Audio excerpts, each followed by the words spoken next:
actually appoints all the officers. So if you come to think of it, the law says all corporate powers are with the board, and management headed by the CEO is only an agent of the board. By the way, that has been diluted in the revised SEC code, and 10149 has moved ahead. It's amazing to see something that you rarely see, where government has moved ahead in public and governance ahead of private sector.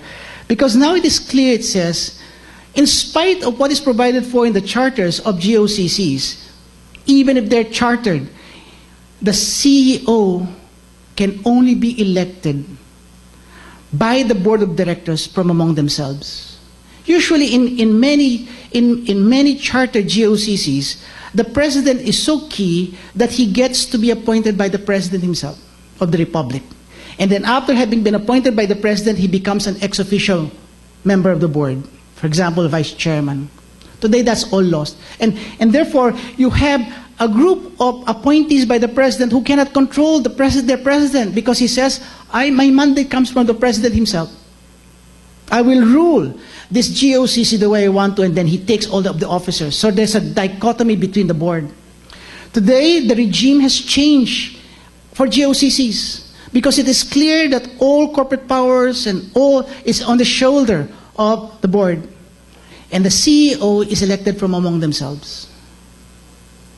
In spite of that, and the law is clear, the CEO can actually be removed for cause by the board. So now, it is clear that a clear delineation of accountability is now with the board, so that the board isn't a social club anymore. They receive direct appointments from the President of the Republic, and they're accountable to GCG for all the programs. And they cannot point to the President and say, siya yung nagsumasahod na napakalaki. Right? And therefore, you should ask him what his governance is. Right. The other item is, we have been empowered. There's a whole section there that actually empowers, that actually mandates that the GCG should undertake compensation studies. And on the basis of this, we're supposed to submit to the President of the Republic what is called the Compensation and Position Classification System for GOCCs. To make it easier, it's called the Salary Standardization Law for GOCCs. And once it has been approved by the President, it becomes the law. In other words, all that they said about fiscal autonomy, of the board being able to set up their own compensation structure, is no longer available. And the law is pretty clear. It says, notwithstanding any provision in the charter, for example, the GSIS charter that says it's the board that has the power to determine compensation study, says, notwithstanding that, the moment that the CPCS is approved by the President, then it binds all GOCCs covered under Republic Act 10149. And we realize that although this is directed to us, we realize that this is such an important task that we had to ensure that we will be working very closely with the Civil Service Commission, because they're the constitutional bodies that has to do that. The good thing about it is that we will be signing eventually a MOA with the Civil Service Commission on the implementation of, and the study and the implementation and recommendation to the President of the CPCS. And the good thing about it is we will be able to, as a constitutional body, unfortunately that's a quirk in our Constitution, uses the word, the jurisdiction of the civil services actually on chartered institutions. Right? And therefore, that old Supreme Court decision, a long line of decision that says when it comes to non-chartered GOCCs, they're not covered by the civil service regime. Therefore, they're quasi-public and private in character, and they're covered by the labor code. That's no longer true. All of those provisions that they're covered by the labor code, they have a right to strike, they have CBA powers like the private sector, is no longer true because of the reforms that were introduced by Republic Act 10149. And therefore, the good thing about it is by working with our constitutional body that has authority over this, we're able to put into one fold together both chartered and non-chartered GOCCs.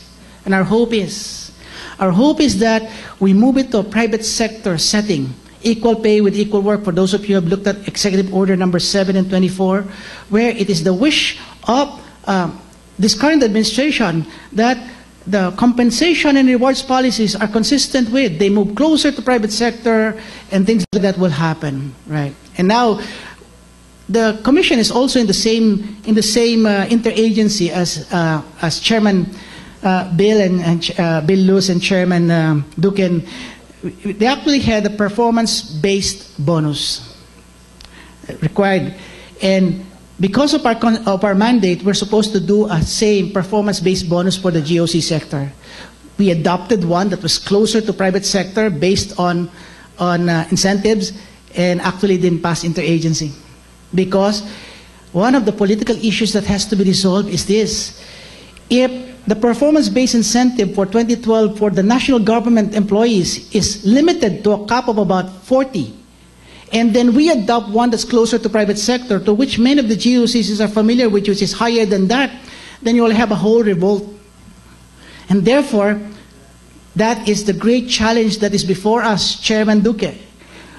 We wanted to make sure that the CPCS or the SSL for GOCCs is one that is acceptable by our stakeholders, by the GOCCs themselves, and one that we can present with authority to the President that says this has been studied, it has been compared with other systems, and we move closer to the private sector base so that our GOCCs can compare and compete with the private sector. Our plan de choix is to have almost the situation in Singapore, where the best and the brightest and the best paid people are actually government people.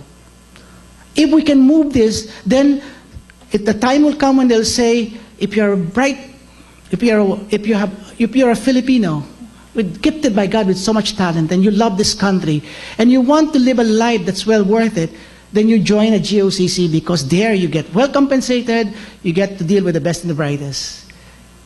And we're hoping that the CPCS, once it is in place, would become such a model of how best to motivate government people that it will reverberate into the NGA.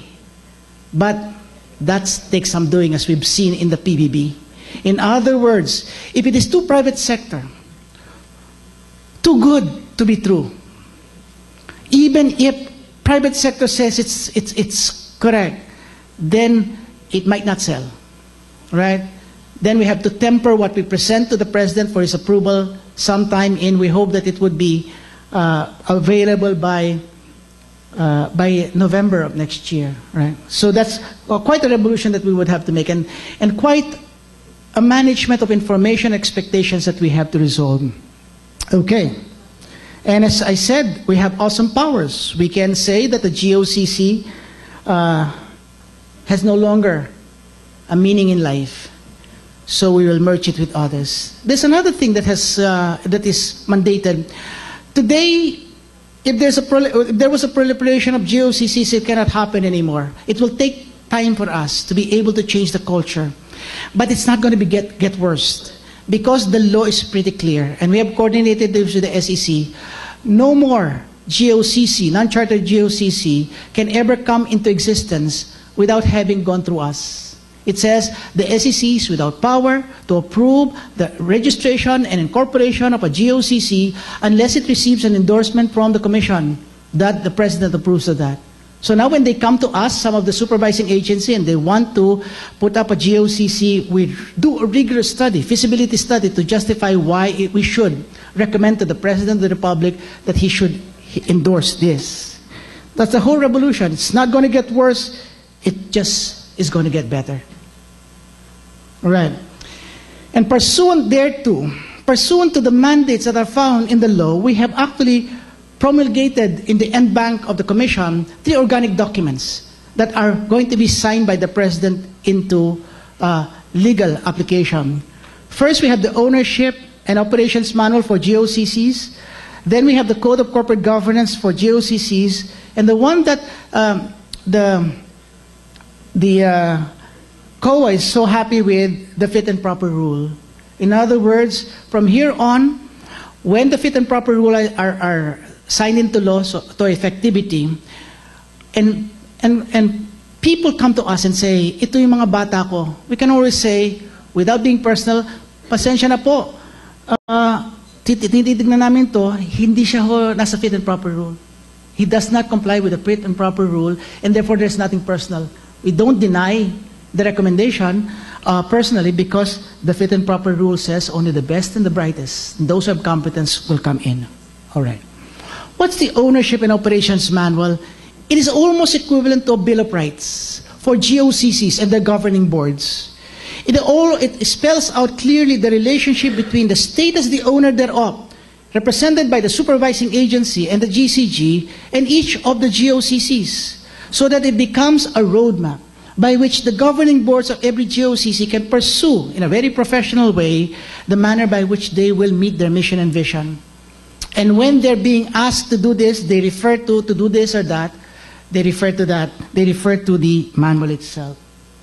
On the other hand, the Code of Corporate Governance is what they call the Bible for each of the governing boards, much similar to the SEC Code of Corporate Governance that has that.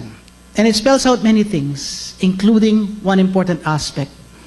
It says that since we ask of our governing boards extraordinary diligence, since we ask of them to be responsible for running the corporation, then we must equip them. One of the things that we did was to say, it is now the obligation of every GOCC to provide for adequate staff support for each of their trustees and directors so that they can professionally run it, and to provide them with DOLI, Directors and Officers Liability Insurance. This is a long-running battle by many of the big GICs who have problems with this. Doing their job, they get sued.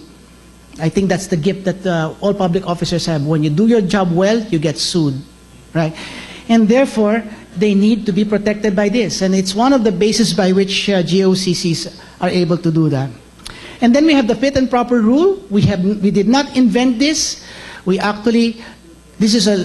looked at the fit and proper rule by the SEC, by the IC, and the Banco Central, and we adopted them. With this caveat, we say, we adopted the best standard rule.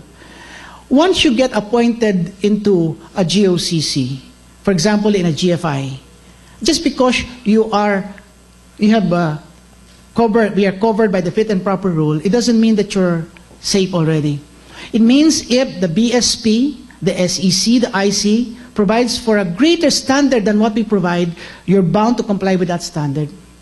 The best standards principle to ensure that the private sector, professionalism and sense of integrity is always imbued in them. So that's the roadmap that's there. And we did not have to invent it because Republic Act 10149 has put it all in statutory form. The only trick right now is to win that Supreme Court case. Right? Thank you.